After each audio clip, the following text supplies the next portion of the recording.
দর্শক একে একে কিন্তু যে বিমান বিধ্বস্তের ঘটনা ঘটেছে ঘটনার স্থান থেকে যারা তাদের আহত এবং তাদেরকে কিন্তু উদ্ধারে কিন্তু প্রাণপণ চেষ্টা করে যাচ্ছে উদ্ধারকর্মীরা এবং তারই ধারাবাহিকতায় কোনো অ্যাম্বুলেন্স এসে কিন্তু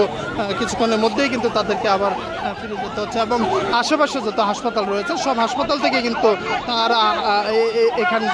অ্যাম্বুলেন্স পাঠাচ্ছে এবং অ্যাম্বুলেন্সে করে কিন্তু তাদেরকে নিয়ে যাওয়া হচ্ছে উদ্ধার করে। দর্শক এই ছিল এখানকার যে অবস্থা সে অবস্থা কিন্তু জানানোর চেষ্টা করছে এবং দেখতে পাচ্ছেন যে একটু পর পর কিন্তু অ্যাম্বুলেন্স আসতেছে এবং রাস্তা ফাঁকা করার জন্য কিন্তু শিক্ষার্থী সহ যারা আইন শৃঙ্খলা রক্ষাকারী বাহিনী রয়েছে তারা কিন্তু কাজ করে যাচ্ছে।